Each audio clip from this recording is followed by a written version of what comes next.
barrier eco-friendly resource management case. Basically, they are a startup, and my association with them is hardly 2 months old. And, they are into a innovative product called as atmospheric water generator. They call it as AWG or air to water generator. Now, this is a new technology, something we are not aware of in India. This is gaining popularity in the Western and European.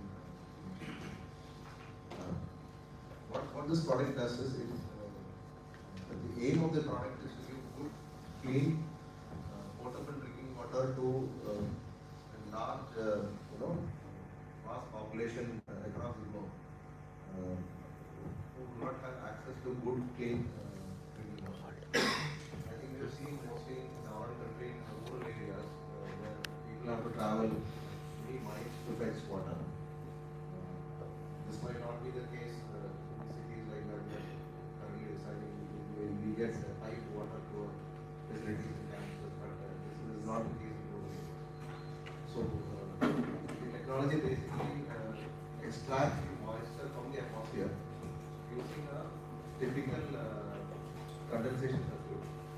It collects the water in a tank. Once the water is collected, we have multiple filtration levels, something like 5 or 7 filtration levels. They have to filter the water, and then the output water is stored in a collection tank or the machine. So the machine basically looks something like a slightly bigger size refrigerator. This is a basic 100 liter per day machine. They call it liters per day. So once you switch on the machine in the night, typically about 12:30 or once it runs, the tank gets filled up. And the output water is good quality water, which is mild alkaline. The pH is varying somewhere between 7.3 to 7.5. So it's mild alkaline water. And how it helps us is the human body, basically pH of water inside the human body varies between 7 to 8. That's what I understand. So this suits that potable water requirements are. And most of us use or drink RO water. Now RO water, the pH I believe is less than 7. So it's highly acidic. It is not good for the body. It can create a multitude of health issues. So in that way, this is a new innovative product, and in terms of sustainability, it doesn't use or deplete the groundwater resource. Because the traditional RO technology, I think we use groundwater a lot, and for generating say 1 liter of output, it weighs close to 60%. In this technology, there is no wastage. It doesn't consume. Yeah, sure. It doesn't consume any water or doesn't waste any water. So it's a sustainable technology. And the only input required for this machine operation is power, and it's quite power economical. So we'll discuss more on this product as we move along. So I'll hand over the mic to my co-panelist Raghav, and then let's listen to what he has to say. Thank you. All the organizers for putting together this panel, and really happy to be here as part of SoPact and part of the panel discussion. I think the organizers did a very good job of introducing me, and I'd like to give a little bit background about myself. I have a master's degree in computer science from the University of Texas at Dallas. Since then, I've been in multiple companies where I've worked as like product developer, and one of the first things that I did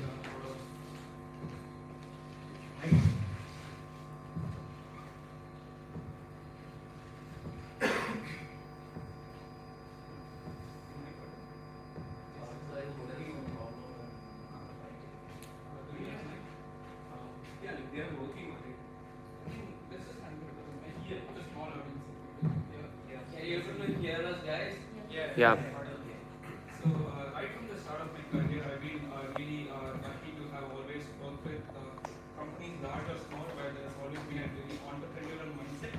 So I've always worked with small teams, and I've always been very close to CEO, and that has helped me, imbibe this culture of building products, finding problems in the market, trying to address the problems. These are things that I've been doing over the last few years. I'm associated with companies called 3D and Architects Innovations. In both companies, we are technology companies first and foremost. And what we do is we work with businesses and we help them manage their non-financial impact data. And what we do is we work with businesses, especially ones that want to start tracking their non-financial impact data. This would typically be your energy data, your waste management data, and even the information around your biodiversity, displacement that happens because of operations. So we help them try and stay on top of this data, and we give them technology solutions with which they can always, have this data at hand. We use various frameworks depending on the industry that we operate in. We use frameworks like GRI framework, SASB framework, regulatory frameworks like BRSR framework, SCC climate exposures, etc. Depending on the industry and the geography of the business, we give them a framework, we give them whether it's regulatory or monitoring. We identify the framework for them, and we also help them track additional metrics which are not really covered by your standard sustainability framework, and we kind of help them in the process where they can manage their sustainability data. And eventually, what we also do is we help them set targets. We help them set targets using the SBTI framework. It's pretty much standard around the world. And once organizations start setting targets, you might have seen a lot of news these days around organizations setting targets like they want to be so and so by the year 2030, by the year 2040. In those cases, what we do is we help them first track and manage their data. Once they're on top of their data, we help them set these targets. So this is what my company does, and I really look forward to interacting with everybody.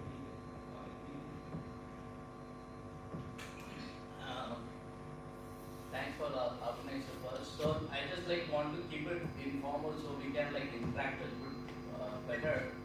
And I will just start with a small story. So to just have my background, I did my PhD in mechanical, and after that I worked in one of the world's most advanced laboratory, which is German Aerospace Center and National Renewable Energy Lab. My entire life was dedicated to solar energy.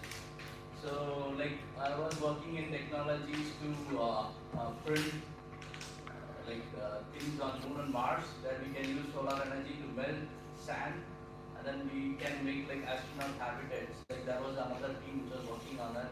I was really fascinated by it, and then I thought of creating my own technology. Given my experience in solar energy, I thought it would be the better part to start with. So with that, I just came back to India to start my own company. So when I just started, and when I raised my initial fund, it was also saying that we are going to print houses in Moon and Mars. People are really fascinated, and to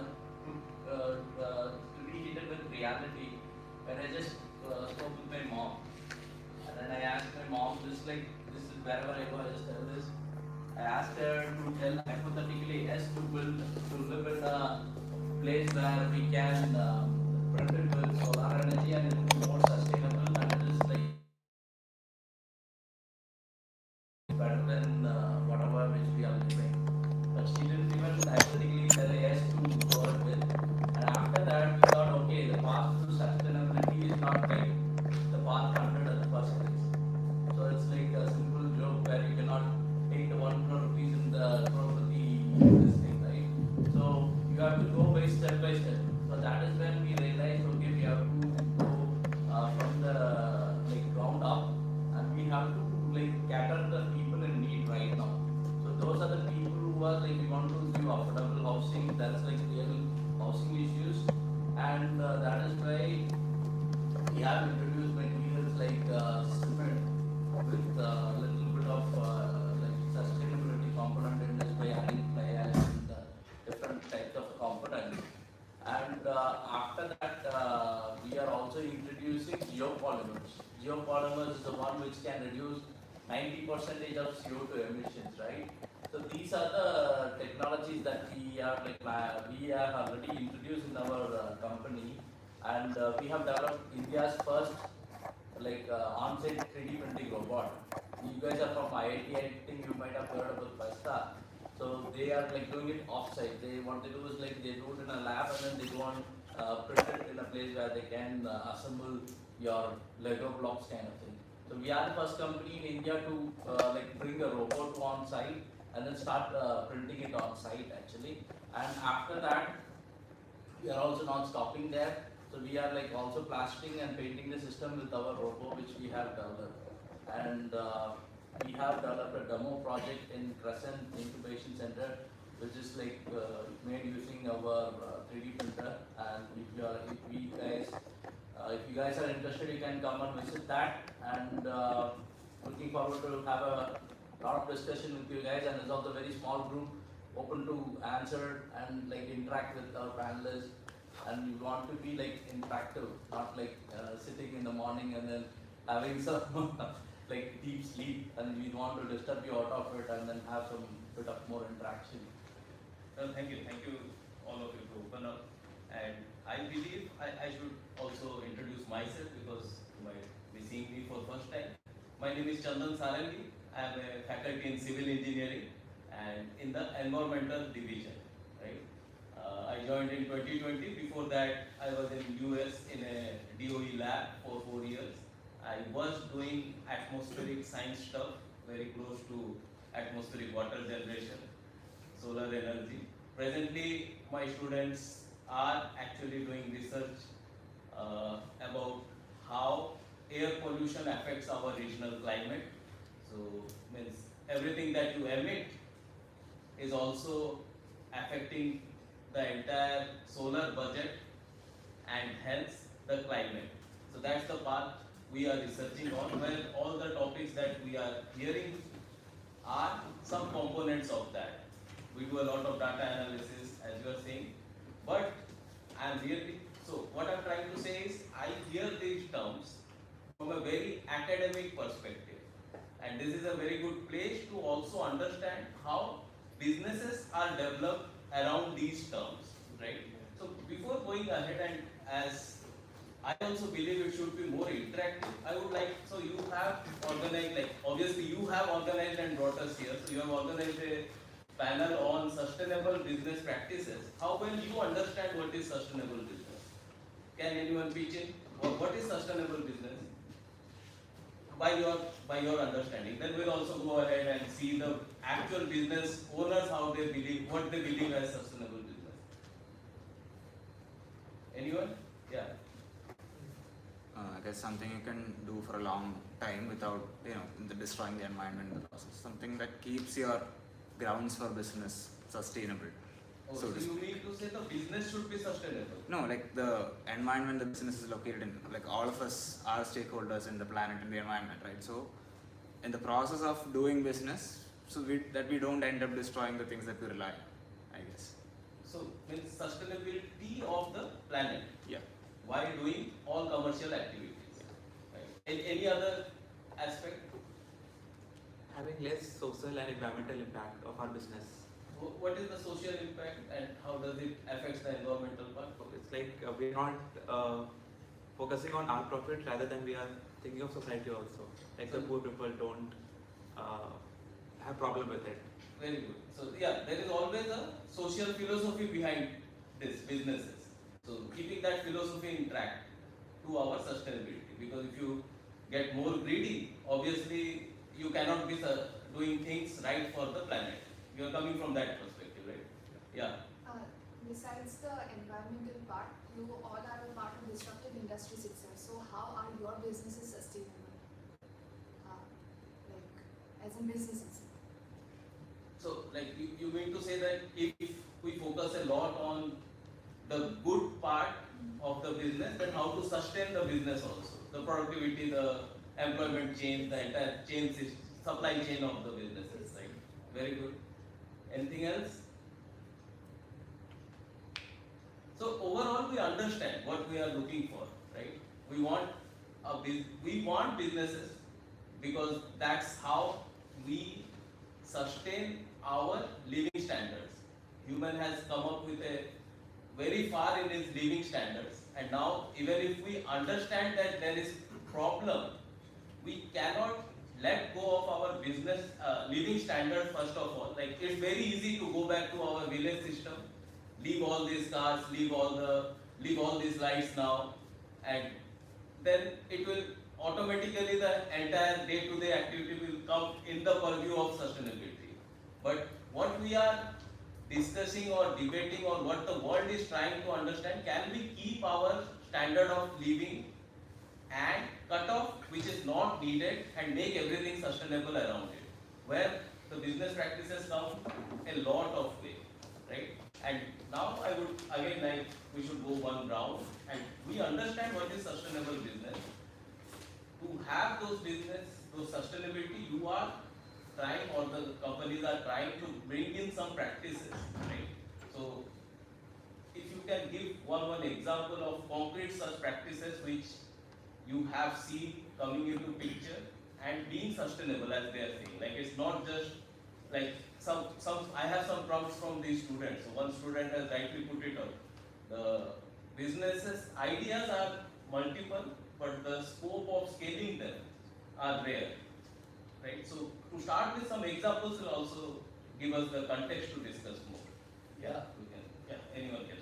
Yeah, I just like to give a quote, especially in sustainability, we have to follow not green terrorism, we have to follow green Gandhism. This is like a slow path to sustainability. There are like people who are like, as he told, below the poverty line, you just go and unplug the polluting electricity. There are a lot of people who will be in suffering, right? So we have to take a step where we can reach that particular goal by mitigating in between. We cannot, as far as like our company is concerned, we are very clear about it. If you want to have a sustainable product and a long-term sustainability in your business, you have to cater the market in such a way they can transition very easily. It is not that there is no technology available which can not like overcome the previous CO2 emissions, like solar energy is there. Right now, energy storage is the problem, right? So, and also especially when we are talking about built environment or like making a building itself, is this like we have technologies like geopolymer, we have technologies to build with like solar energy, but other than that, what exactly it is needed for the customer. So that is what we have to focus on, and we have to have two parts in our system. And let's say you have a green part and also you have a normal subsidiary part where you can add in a little bit of sustainability to the entire existing material that you have. So that will mitigate your process to sustainability in long term. So I think there are like few companies which is directly jumping on. That is also good. If you find the customers and if you have the right customers for it, that is okay. But when you want to cater a large customer, it is you have to see a path where, let's say, you have to go step by step, as well as like you have to cater a large market and bring behavioral change. Behavioral change is really a must. Like who's ready to live in a solar-made house? I think like you guys are like super tech-oriented. Yeah, out of this very big group, there is one guy who's like willing to live in it. So yeah, there's another guy. But the thing is like, even with you guys like having all the sustainability, But to make, for them to make that decision, you have to also explain what are the implications of living in the solar made. yeah. So they're like, it is not, we are not going deep into it. Just like a thought of living in.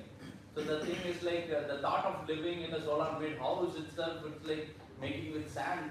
The idea of it itself, it will take little bit of like understanding for the end consumer to be used. So that is what we want to clearly say. The path to sustainability is not the step 100, it's from step 1. So what I understood is that you are saying like the idea which can penetrate into the mindset of people very fast is the idea which can scale up.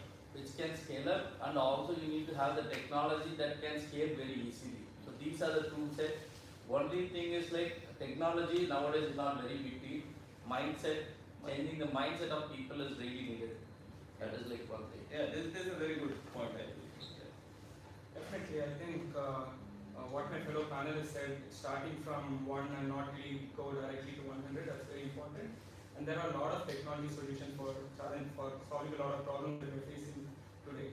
It's always about understanding the context about the business. Whether you are a new business, whether you are an established business, depending on the context of the business, the scale of the business, how you address the problem of sustainability is very important. You also need to look at the industry where you're operating in. Depending on the industry, for example, let's say if you're in the mining industry, something like scope 1 emissions, tracking of scope 1 emissions would be very important. Let's say whereas if you're in your logistics space, something like tracking your scope 2 emissions would be important. And similarly, if you're in hospitality, scope 3 emissions would be very important. So it's not like I have a business and I want to become sustainable. You have to start trying to understand what is my context, and then try solving the problem accordingly. And when you are a consultant like us, when we go into any business, we cannot go in there with a mentality to disturb. We have to go in there and make sure that make them understand that we are on their team.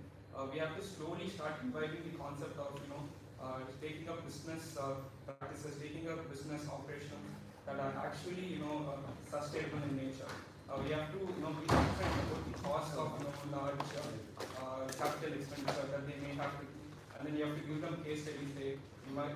You have like case studies on the from other companies, from other geographies, saying with a similar setup or with similar upgrades, this is the long-term, let's say, upside that you have with practicing sustainability. So you have to approach the problem from a very methodical perspective, and business owners will only be concerned about their top line and their bottom line. So in a lot of cases, when you go in there and you give them a solution, you have to learn to talk about these things in their language. No, so there's the second part of the problem you are saying. That one is the idea should go to the consumer. At the same time, the business owners should also see it that this is profitable for them. If they don't see it like that, they will not practice it, right? And there is a lot of consultancy and case studies should come into picture. Yeah, really. Yeah, talking about sustainable practices in the AWG market or the air to water generator market, why this concept first arose? What is so unsustainable about potable drinking water? Now, when we source water for drinking, the majority of quantity comes from the RO technology market, right? So, and as we just discussed, RO technology is resulting in huge depletion of groundwater levels, and the output water is also not really good for the human body. It's like acidic water. So, when you talk about sustainable technology in this particular vertical, what is the shift that you need to do? The shift is that you end up innovating a new technology so that it doesn't use groundwater at all. So the AWG simply doesn't need any input of groundwater. So the technology is actually built upon a platform of not using groundwater, and hence it's the first step itself is sustainable. In the sense like you ensure that the groundwater level is not depleted, and so the natural resource which is available can be used by a far larger percentage of population than a certain set of limited industry people trying to extract that and then converting that into RO water and selling it as a business purpose. So you leave more water for a bigger population across the country or across the globe to use it. So basically it's built upon this principle of a sustainable business practice. Number one. Number two, when it comes to this product, I think the technology sustainability also keeps in track a few, I think 4 UN SDG goals, Sustainable Development Goals. I think these are points number 6, 11, 13 and 14. You can check in Google about these. So the technology itself is inbuilt, and it ensures that it covers these 4 UN SDG goals, which is Sustainable Development Goals put forward by UN. Now UN is a global charter and they have policies for countries across the globe, which takes into account the concerns of all the people and different, the usage of water is varying across continents. People use it for different purposes. in India we use it for almost everything, right? Right from washing to so many things, even for religious purpose. So our usage pattern is different, usage pattern is best to be different. So since UN has laid out a common charter for sustainable development, SDG goals, I think there are about 17 SDG goals, out of which this AWG covers 4. Goal number 6, 11, 13 and 14. So that's how this new technology is being built upon. So I think that would be a good start point to develop this technology, and then as we move forward, I'm sure there would be challenges with respect to what is the input cost required, how are we going to compete against the existing water purification systems in the market, and how do we resell that and all that. So this is the viewpoint of the AWG market. No, what I got from this discussions, and I will also want you to have questions if you have, but you should, the idea should be really sustainable, enabling sustainability, right? The idea should be clear enough to be perceived by the consumer, and the idea should be, or it should have the potential for money making to the actual people who are putting in money into them. Then that idea goes and scales up to a long thing. That's what we are talking about, right? I was really, and anyone has a questions on this at this point? No, but I have a question. So I was actually anticipating some government policy, all those terms coming into picture, but I didn't hear. So like putting it explicitly out, how does government enable this, or government policies limit you to bring this sustainable practice? We understood consumers, we understood the money providers, we understood the big scale motivation like sustainability development goals. But how does our government or enables it, or a policy limits you in this sustainable practice, bringing these practices in your business? See, as far as the construction technology is concerned, the government is like, let's say, the government of Tamil Nadu, they are willing to support us. So as far as like the approach from government side, they want to take up such new initiatives. So the thing is like to get those approvals, like they have given some relaxation for startup, and the policies are made in such a way where you have such a sustainable technology or green technology which can mitigate or reduce, like make it affordable. The government people nowadays are like, it's too much transformative to see people who are like coming up by themselves and telling like, okay, we if you guys need any support from the government side, we are ready to do that. You just have to see how you can sell it. So these are the support that we are getting from the government. As such, the policy, there might be like a niche case where it is not helping for sustainable business practices. But now I don't think it is a case, especially in the growing up world where everybody knows like what we need to do. But I think like what we have to do is like how we can utilize those new business policies, like government policy, and then utilize them to make business out of it. Because going forward, it is like a green economy or a sustainable economy which is like lying out there, especially for young entrepreneurs who want to come in. So it is like a large amount of market which is going to be in the next decade. It is not going to be fully AI, it is going to be some physical things like green and sustainable technologies, right? So except you are not fully AI guy, then you can come to a sustainable business practice and take up a technology and then use the government policy which will help you. Tamil Nadu government is giving like a VP grant where you can get like 2 lakhs if you just submit like a normal project, and then you can get easily funding for that. And if it is green and sustainable, you have another added advantage to the project which you are submitting. So the policy and the government is really supportive. We have to take the initiative from our side not to make that happen. That is like my take on it. So if you take any product or service, there are multiple stakeholders associated with it. You have your business owners, the product providers, you have your consumers of the products, you have the government, you have investors who invest in that business that is manufacturing or giving this service.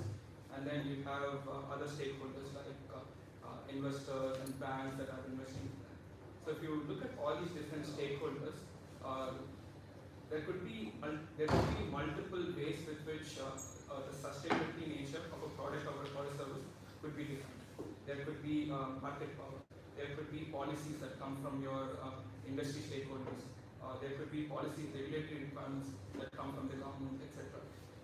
What we've noticed is that anytime external investors start coming, anytime capital markets start investing in businesses, government starts, or the regulatory bodies, especially for example SEC or the SEBI in India, for example, they start coming up with frameworks, especially from a financial perspective, and also use that framework for non-financial perspective. They start coming up with these frameworks where businesses have to start reporting or start disclosing certain amount of information. They expect businesses to disclose not just their financial information, but also their non-financial information. Typically, this type of information tends to be your energy consumption. It could be your greenhouse gas emissions. It could be how you manage your waste. What type of establishments you have within the organization to manage your waste, to manage your environmental impact, etc. So there are multiple such regulatory frameworks around the world, and typically they all start from let's say for the listed businesses. And what happens is that these listed businesses are also required to disclose the environmental metrics from their suppliers who are further down the chain. So businesses that are in the upstream and the downstream of the reporting entity should also start disclosing this information, and that is what is happening throughout the world. We have frameworks in the US which are coming into the We have a framework in the European Union that has come online recently. You have another framework in India from SEBI, which has been in the works for the past 3 years, and from this assessment here, it's actually compulsory for a lot of companies. So this is how policies and governments kind of play a very important role in trying to collect and trying to help these businesses to disclose all this information. Yes, sir. I think sir's question was that specific to AWB, how does government policy influence to further this technology concept in the market and promote the concept of sustainable socio-economic development? Okay, specific to India, there is a new scheme recently launched by the government. It's called as the AMAL scheme. It's called the AMAL 2.0 scheme. And this is basically promoted by the Union government under the Ministry of Urban and Housing Development. This is work, so they are slowly going to implement this, and the idea is to ensure that large population gets or has access to good, clean, potable drinking water. And they have given budget allocations to various states as well. And recently, RU has been given the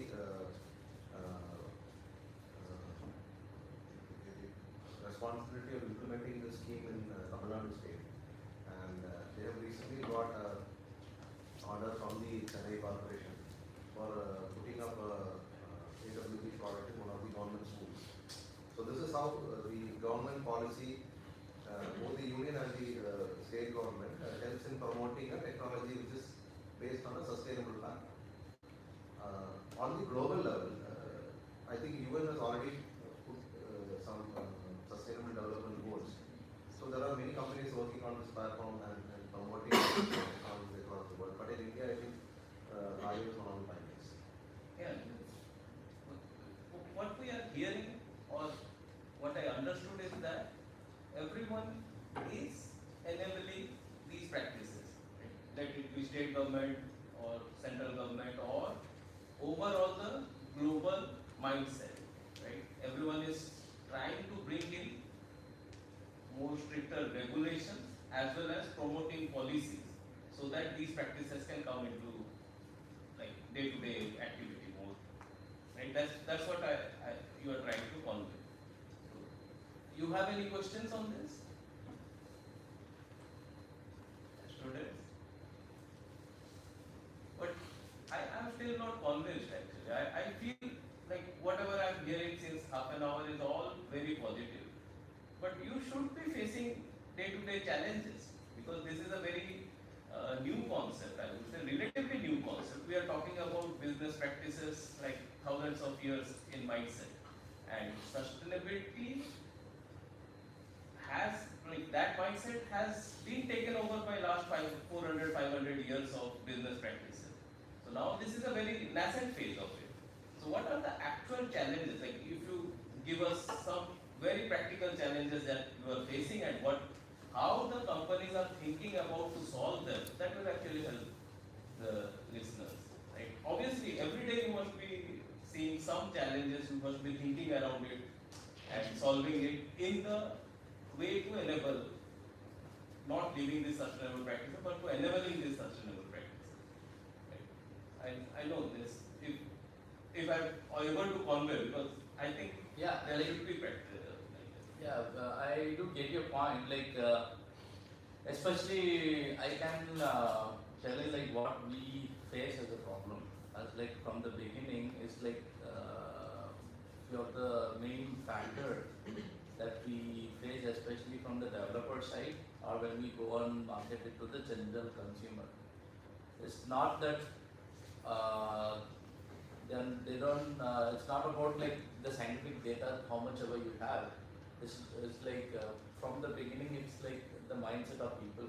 That is one of the major challenge. When I just show him the data, this is like 3 times stronger than what you normally have. Will it last long? So that is the question that they have. They are like, okay, this is built by robot.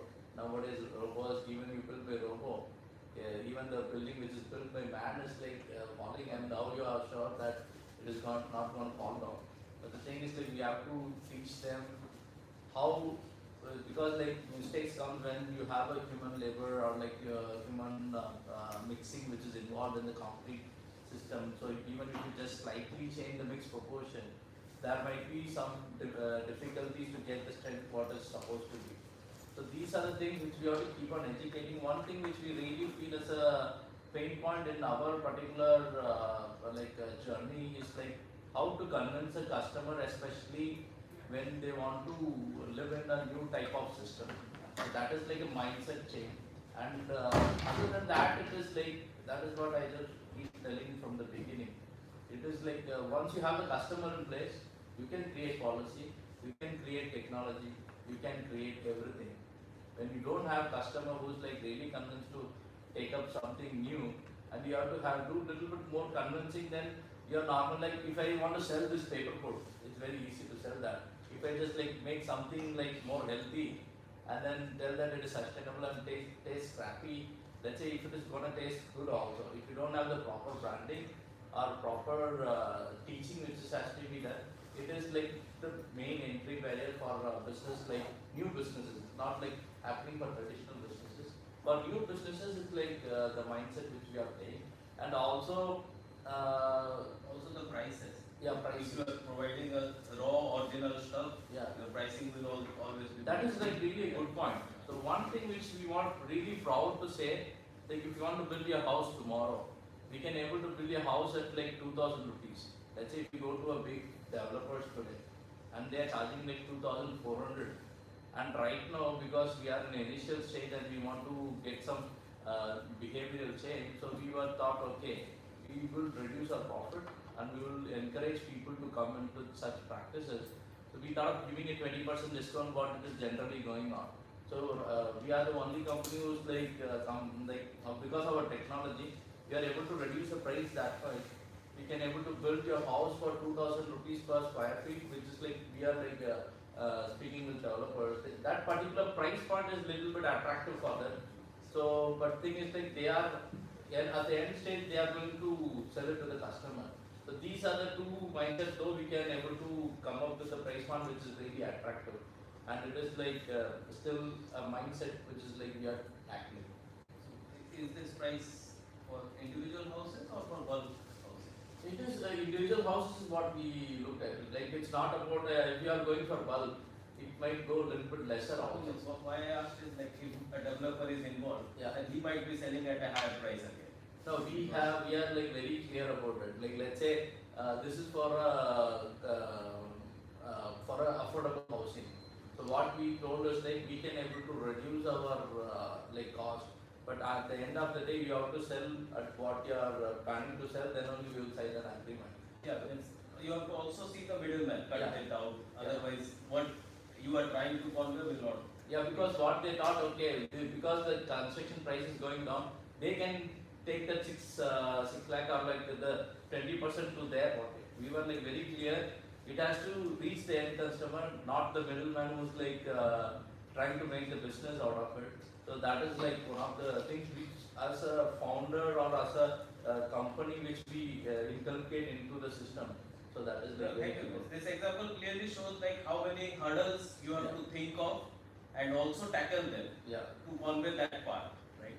What you are trying to convey. Yeah. Let it be price or let it be the motivation, let it be the real. Yes, Ravi? So one of the biggest challenges that we face when we work with a new customer is trying to get a buy-in from all the key stakeholders within the business.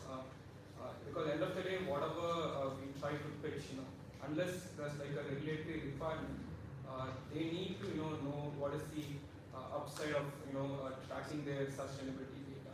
What is the upside of setting your targets? That is where we as consultants we come in with case studies. We give them examples where this has been successfully implemented. There's a lot of convincing that we have to do. We also have to talk a lot about the positive that can come to your brand power. And it is a really long sales cycle.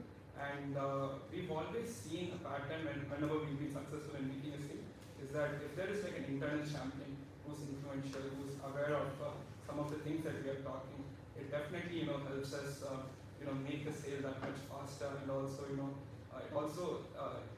that internal champion is also like a great way for the key stakeholders to actually make a decision on the subject.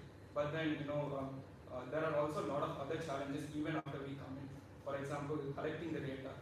We may be able to do a very good job of collecting your scope 1 and scope 2 data, but when it comes to scope 3 and upstream and downstream, it becomes a huge challenge, because businesses are not like a single entity. They work with other businesses. There's a huge network going into any product or service. Trying to get the data, making sure the data is reliable, traceability issues.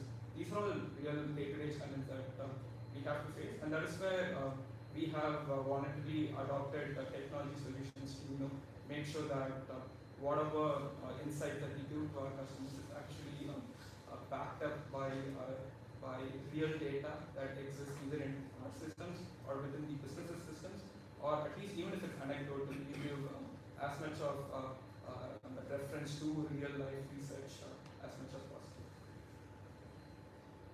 Yeah, I think sir's question was that we talked about a lot of positive things about each of our own businesses, and I also spoke about the positive things on AWG. So, being a new sustainable technology platform, what is it that can be negatively associated with trying to market this technology in the market? Now, it's a pretty emotional and sensitive issue. It's like most of us, water is taken for granted. Like, we don't like to pay money for water. This is part of our culture. So, but last few years we've seen that we pay mineral water somewhere between, it costs anywhere between 10 rupees to 20 rupees or even more for mineral water. So basically treated our water. So the first question is, why should I pay? When you approach, say, a rural customer, why should I pay? So the company has actually started targeting commercial establishments like restaurants and small offices, industries, and the same question comes: why should I pay? I already have an RO plant which is running in the facility, and the cost of production is much lower. This is one negative question that can come up. The other question is, why should I change my technology from one technology to another technology? So these are all typical mindsets which have been used to certain business practices over a long period of time, and so the biggest change is the paradigm shift from having used a technology which you're comfortable with for a long time, and then shifting them to a new technology, making them realize that the idea of this new technology is not only social causes or sustainable development, but also reduce cost. over a period of time. Now, any technology put into the market, the initial cost will be high. So as more and more people start using, and technological advances takes over, the cost of production and the cost of processing it, the cost of operations naturally goes down. This is, I think, true with almost any industry. So these are the typical questions that AWG marketers also see in the field. So how do we negate this? How do we overcome these challenges? By constantly, telling the target customers or target commercial establishments that what you are actually drinking today is not good quality water. Our water is not really that good. We assume that it's good, but it's really not that good. It's slightly acidic, and this can lead to a different kind of health issues. Like studies have shown that it can result in some kind of gastric issues, even issues with spinal cord, dental issues, if you consume RO water for a long period of time. Whereas the AWG treated water, being a mild alkaline, it's eliminate all these problems. And since the human body has got water which is typically, the pH is ranging between 7 to 8. This is the human body water content. So this AWG water typically fits into that slot. So it doesn't do any damage to the human body. So in that way, it's sustainable for the human health itself. So what possible negative questions can arise has to be countered to these kind of arguments. Means to sum up what I understand is that we need people to be very aware, right? Let's say it's the consumer or the business owners, right? If someone is present, very aware, then he's appreciative of this idea, and then he gives the due diligence to think on it. In the same way, like if the customer is aware, he even if it is like 100 rupees more, he will somehow outweigh it and go into this direction. That's what, like, the challenges, the solution looks to me more awareness and people understanding that this is what is needed, right? But one thing which I clearly would say, even if you stand upside down and for the user start selling it, it won't work out. The thing is like you have to understand their pain point and you have to target will he really gets a benefit. Just for like starting purposes, you can like find a niche and then you can start selling. But if you want the entire world to change, I'm not like looking for people who are already in the sustainability mindset to change. If you are solving their real problem and like fixing the cost. I've heard this somewhere, like business owners define the problem and sell the product. Yeah. So if you are not defining the real problem, then they will also not know what is the real problem. So awareness has to be there. Yeah, awareness has to be there, but in order to, I'm not telling like awareness is not there. Awareness is already there. We are like already in the verge of like having too much awareness, but to act on it, people must see the positive change in terms of benefits. Let's say in terms of like physical benefits. Means awareness not in terms of like means I would say that advertisement kind of awareness, but the benefit kind of awareness. Benefit It's the true benefit true when they benefit see. is like And I believe this kind of panel discussion is definitely a big boost towards that, because the audience sitting here will be having high chairs in businesses very soon. There will be entrepreneurs thinking in this direction, and obviously them being aware, they will make more people being the true awareness. This is definitely a very big benefit of academia. But other than that, do you also feel that there should be more interactions between academia and your industry in terms of research point of view, so that you can bring down your prices? Like how far is the research being put? Like as I see, it's an individual idea, it's not like small group ideas, small group research, and you are bringing them into practices. In industry scaling up, if you are thinking from now, let's say 30 years, right? Indian GDP will be at that point to scale up at all these things. So do you think that at research scale also these ideas should be implemented in research labs in a more vigorous way from now, like government thinking in that direction, industry is coming up with partnerships, like providing half of the partnership hand into it, and do you think in that direction or is it too much at this point? No, it is already happening, I would say. Like, let's say for me, I was a researcher all my life, like till I just started a business, right? I was like doing research to make like solar cement, where we just use solar energy to melt, to like calcinate cement. And to take that particular technology to industry, that industry was already a part of it where I was doing the research. So nowadays, like industries are coming really forward to take such initiative, and academia should be like they are already doing it. I want to add one more line. Like, do you feel that there is a manpower crunch in these kind of practices, or you feel that, and in that sense, the manpower development should start from the academia in a more vigorous way? That's what I'm coming at. I understand. Like all of these are coming out from some research lab. These ideas, that's what. Without research, these ideas cannot come into picture. But I'm saying once you have these ideas, now you must be having 10 more ideas in this line because you are very much aware. For that 10 more ideas, you need the high quality manpower to bring those ideas into picture, convincing more people, right? Yeah. So in that sense, what do you think? In that sense, like definitely there need to be more initiative from the academic side. Let's say your studies does not stop at your class; it starts after it.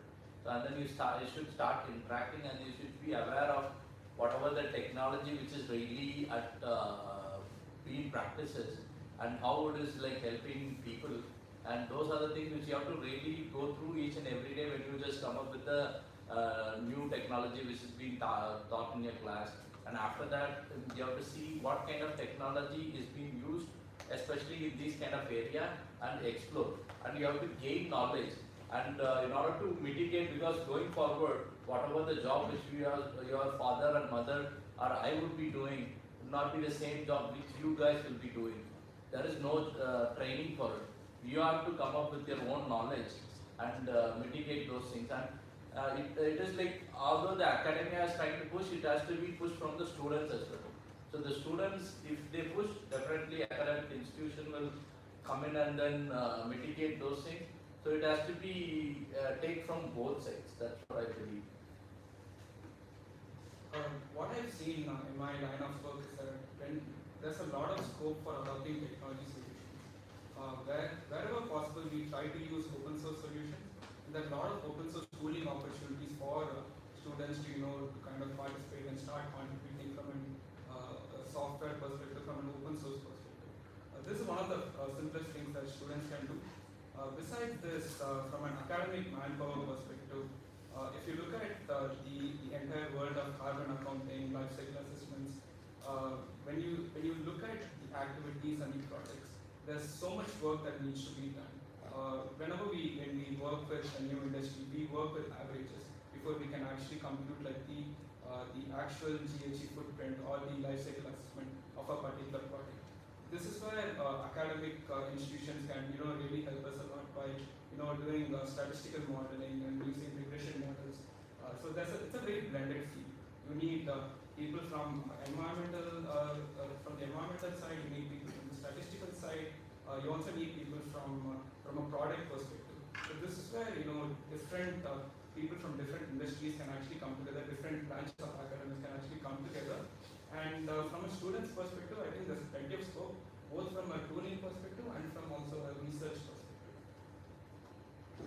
Yeah. So the question was that how does the collaboration between industry and academic institutions, how do they work together to ensure that sustainable technologies are scaled up? So as far as AWG technology goes, I think the man behind this particular company himself is an IIT Delhi. So I'm sure he has got some kind of ideas which is germinated from there. And he has also worked and incubated this product and done some kind of testing in IM Kashi. So they have got test reports. So this is the beginning stage. Now, when he tries to scale up, now the current set of students who are studying in institutes like IITs they are the future business leaders and thought leaders. So it would be best for any new sustainable technologies to start from the academic institutions and do as much kind of marketing that they can do within the student community, so that tomorrow when they go out, so they become the voice of that sustainable technology. So it becomes that much more easier to scale up that technology in the outside industry perspective. So I think that this is the viewpoint that we have.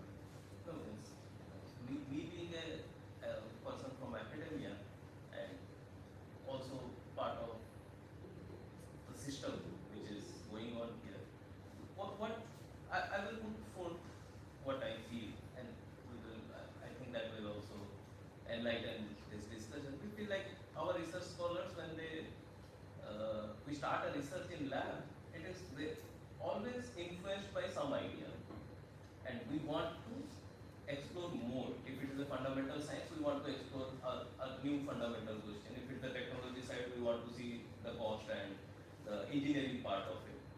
Those ideas, if there is active industry like your startup and collaboration, those initial ideas could be your idea.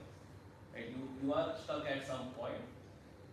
In interaction, you say this is where we need some research part of it, and then a PhD student can work on it for 3 years, right, in a collaborative way, feeding back to the actual practice, and that will enable more on ground products in a better way. That's what I feel, and I feel that is also, I totally understand, like you having the idea, now trying or to make a market out of it.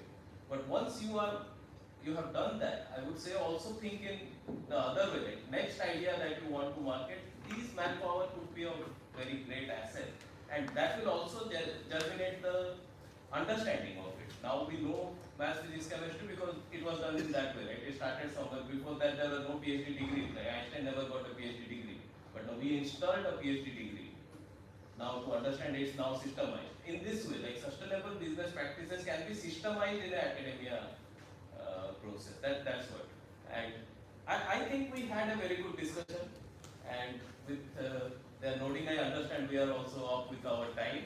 So any questions you have, or or you need anyone wants to summarize what we learned, or we will thank our speakers for their valuable insights about all the things. We totally understand that they have very good ideas. I, as an environmentalist, I am very impressed with all what they are really doing, and we also see the struggle that they are encountering, and we are very happy that even government and their own, they have their active solutions. We know what is there, and we are just trying to reach there. That's what I would like to know. Thank you. Thank you, dear panelists and dear professor, for the session. Thank you for sharing your insights and experiences. It was truly informative sessions. We had a really good time. It was very interactive, and we got a multifaceted perspective of how we could adopt sustainability in business practices. Thank you once again. It's interactive. I think like you should be more interactive in your next session. Like we are just like speaking. You guys like start to interact, because like. So I've got some questions. Can I ask? Yeah, definitely. This is what we want. So my first question is from Arvind sir. So what will happen if we completely shift from RO system to AWG system? Will there be any extra like pressure on the atmosphere moisture? So not really. See, the atmospheric moisture content keeps varying, right? So in an area where there is more rainfall, the moisture content is more. In an arid desert place, the moisture content is less. And the moisture content keeps varying across seasons. And the volume of water there is so huge that it's not going to deplete, or it's not going to create another issue on the atmosphere as of now. and the shift from RO to AWG technology would also not happen that fast because as of now this technology is in a very nascent stage. It has got a certain, the initial cost of the product is maybe slightly higher compared to an RO technology. Limitations that it works best when it is exposed to an ambient temperature, ambient condition where the moisture is high. So it works at its super efficiency in the coastal places. And when you take it to a non-coastal zone, the performance of the machine slightly drops. Okay, so this is one. So it would take some time. So today it should work more like a supplementary kind of technology to work along with the RO technology. And then as we progress, as more improvements in technology happens and as more people start accepting this technology based upon the fact that RO is not really good for the human body, and when more awareness comes, this water, the RO, the water produced by AWG is more like spring water. Okay, to give you an example, like when we go up the Himalayan glaciers, you have a lot of ice there. That's basically natural condensation. It's basically moisture on the ice on the mountain is basically moisture condenses snow. And when the temperature increases, it starts melting and it flows down the river across the rocks, and those rocks, it takes some minerals and all that from the rocks, and that's how people bottle it and sell it as mineral water. This is basically same, but you are using scientific technology to produce the same water. So it's basically good, basically spring water with slight mild alkalinity. But I think most of us are not aware about this today. We are engineers, we are aware, but if you walk outside, the common man is not aware. So it takes some time. RO was not popular 15-20 years back. Today everybody drinks RO water. Tomorrow it will be able to give you food or we don't know. And once people start accepting this technology, the cost of production, cost of processing it, the cost of supply chain cost, transportation cost, everything will come down. Did I answer your question? Just by hearing, I can envision, like, let's say, when you have a very successful technological advancement in this, you can have those storage tanks. No? On top of storage tank, you can have this technology and the water directly stores into it and supplies to everyone. Right? It can be scalable up to that, depending on the advantage. Today, to add to that, today, as I said, the government is putting up policies under the umbrella scheme of the Ministry for Housing and Rural Development. So once these schemes are pushed forward to the states, then you will see maybe there are government plans following this technology and to be used for distributing AWG water for communities. You don't know, this would happen in a few years' time. And for Raghav sir, sorry, can I ask? For Raghav sir, like what metrics would be relevant for any institute like IIT Madras or any other institute to become more sustainable, and how can we measure it? So for any academic institution, you first need to start tracking or first start identifying what metrics to start tracking. For something like IIT Madras, I will start recommending you to look at your scope 1 and scope 2 emissions. Once you do that, along with that, because you have an expansive, let's say, forested area, you start doing green service of within your campus. You see what is the sequestration capacity that's already present in the campus. You start tracking your flora and fauna that exists within your campus. When it comes to scope 1 and scope 2, there are a lot of publicly available calculators that you can use. This is pretty much, comprises of a simple materiality exercise. You identify all the most significant points of impact within your organization, where you are consuming your electricity from, where your electricity is coming from, what type of energy you are purchasing, what type of energy you are not purchasing, which is generated inputs, etc. You start doing a simple materiality exercise, and you can start using publicly available calculators, which I'll be happy to point out here outside of this discussion, and you can start doing this exercise. In fact, a lot of academic institutions have started showing interest in this. We ourselves have pitched to a few medical colleges, few engineering colleges, and this is more of an academic exercise that the faculty within the organizations have started, and I see no reason why it should also start from the students. And Pradeep sir, like how your construction is more sustainable in terms of like environment thing? How is it? In terms of sustainability, like geopolymer, when you just start doing it with the geopolymer, you just demolish the building and you just simply can reuse it again to build the next building. So in that way, it is like really circular. In simple terms, it's like much more sustainable than your normal practices. You're not like adding like multiple components to your system where it has become difficult to remove all those things and then put it back, right? Here it is like fully made with concrete. Once your system is a single part system and you can demolish it, process it, use it back. That simple as that. If you want, we can discuss a little bit more in offline. If somebody else has a question, we are like happy to answer. We can take it offline if it is like time is running out. So one last question I have. Yeah. The industry sector is mostly labor intensive, right? So if there is an adoption of this automated technology of yours, will the government be more conducive to accommodate or like to accommodate your kind of technology in their public policies when so many of the employment is based on this? It's a really absolutely like brilliant question. The GDP of India is like mostly a construction based.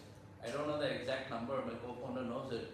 And like the thing is like we are not taking away the labor of now. Though it is like coming into practice now, let's say the future laborers that does not want to do a physical job. We don't want to see like the people who are already working, they don't want their son to be a labor job or a mason which want to do manual work. They want to be a technician.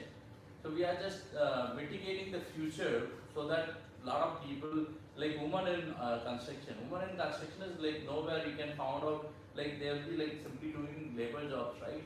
But when you take in technologies like this will be really transformative in sense of taking a lot of young minds into the construction technology. As such, the labor will be equipped with the better technology to transfer their lives itself. So it's not like we are like taking away the entire construction force. Still, you need like plumbing, like putting tiles, like a little bit of like other works. But the thing is like we are in the future, you will be shortage of laborers. So already we have shortage of laborers. It's not in the future. It's like when you just call a construction guy, he will not come immediately for your construction work because he is already committed to someone.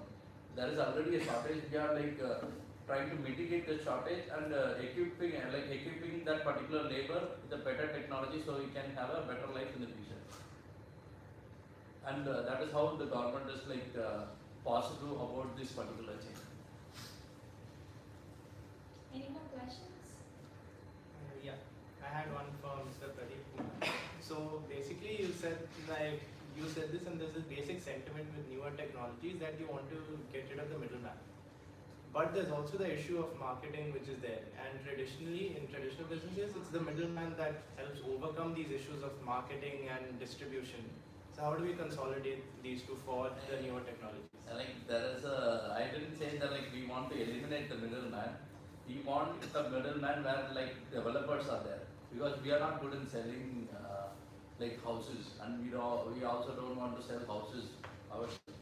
We are a technology provider. We provide technology and we give it to the people who are rightly selling it, and we want them because we are giving it our technology. We just restrict them to not like take the profit from what we are giving as a discount from the customer. That is what we are restricting the developers. We are not avoiding the middleman in any case actually. One guy is like. So when we talk about changing to sustainable products, there are basically a few obstacles. One of them being lack of awareness. So we may make them aware, but then there's another part called reluctance. People are just reluctant to change. For example, there's a product named plant-based meat. Like meat industry is one of the leading causes of climate change and all. And then there are some companies which are making plant-based meat, but people are just so reluctant to buy it. No one buys, and there except a few so-called vegans. So also there are some social stigmas associated with it. Like people generally consider other people who eat plant-based meat as superior. They somehow think that they are superior. So how can we like tackle those things, the reluctance to change? Like that is what we really face in our technology. If somebody else want to address it, like, because I'm just talking too much, like let them like also address like your things. If you want, I can answer offline. So we are in the for example, the example that you used, vegan meat, right? It is in the it's in the phase of technology where it is mainly used by early adopters, and with any technology you actually see a bell curve where initially the uptake is slow, but with more awareness, with more information, more and more people actually start purchasing. And this is something that's expected with any new innovation, any new project. So I think it's totally normal. With more time, with more research, with more money coming in, the quality, the standard, and also like the comparability of your vegan meat with the real meat would also actually, the differences would go away, and more people will actually start. One tweet from Elon would change. A lot of people will start using vegan meat. Or roti. Yeah. I really enjoyed this session, but with interest of time, we can move it offline now, so that the next events can start. Right? Okay, with this we come to the end of panel discussion. I hope the audience were able to gain valuable knowledge on how sustainability can be adopted to business practices. I hope it was a truly enriching experience for you all. So thank you once again for being here.